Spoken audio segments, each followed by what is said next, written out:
Wages are determined by monetary computations on an hourly, daily, weekly, or piece by piece basis. It means the more hours you work, the more money you earn. This also includes overtime and vacation pay and bonuses. Salary, on the other hand, is a fixed monthly or weekly rate. As for the minimum wage, it is the minimum amount that the employer is required to pay to his or her employee. This can be changed by the decision of an authority, wage board, or council or law courts. Its purpose is to protect its workers from unduly low pay. This promotes rights to equal remuneration for work of equal value.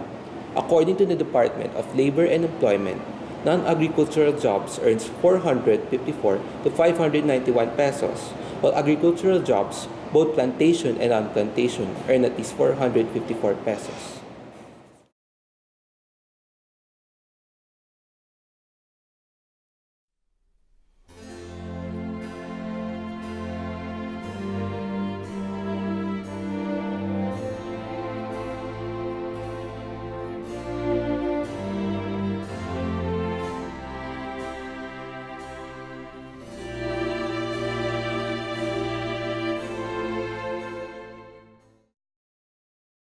In a consumer's life, it is usually affected by the income of that consumer, of that person, and the family needs. And when the family has its expenses, usually these expenses will comprise or will be affected by the purchasing power.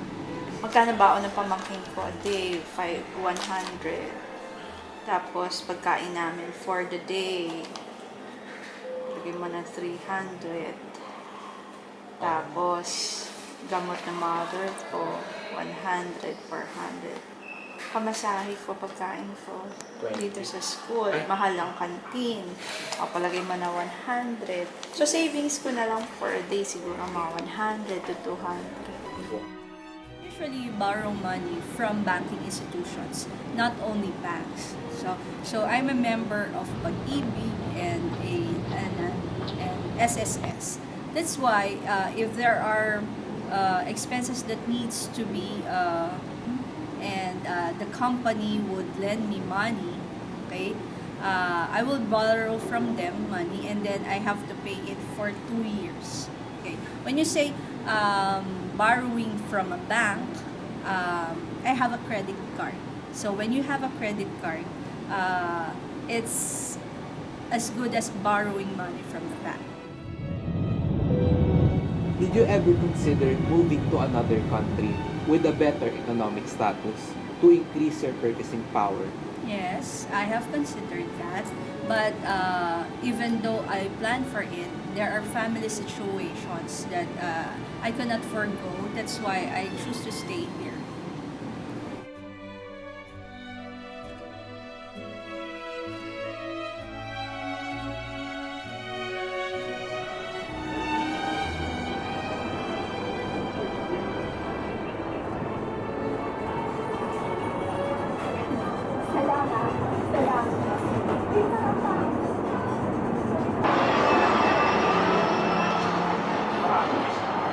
Purchasing power is important because it will declare or it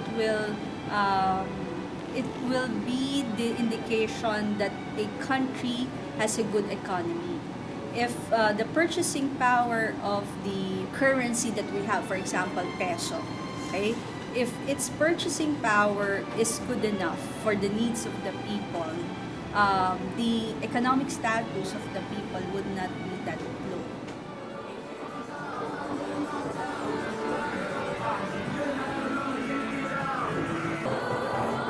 Because cost of living is the way you spend your money, okay? And this is where you decide which among your expenses should be given more emphasis or more budget, okay? So it depends on how a consumer answers the needs that he has, okay? For example, he would put emphasis more on the luxury goods like cell phone, jewelries.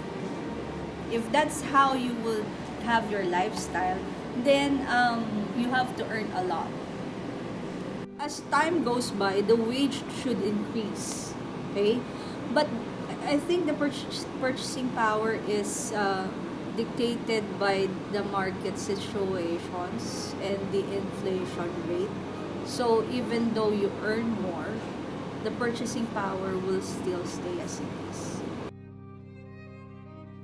In our country, usually the inflation rate goes higher than the wage rate because it depends on the different business organizations. If they could have a higher wage for their employees, na? So or for their workers, and these business organizations need to have more productivity in order to have higher income for the organization.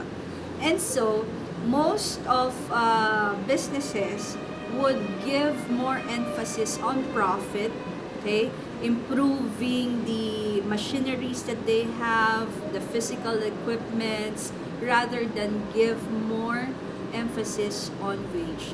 That's why we have labor. It's okay for them to decrease the number of workers and then increase on machineries. As you can see, there are many ways we can use our purchasing power, but it all comes down to how we use it. Factors come into play as they influence our way of thinking. It is not an unusual event to happen. In fact, it happens all the time. We may be consistent in what we purchase, or we can be financially conservative. Our priorities is what guides us in using our purchasing power, whether it is for family or work. It all depends on how we choose. So the real question is, to whom will you purchase it for?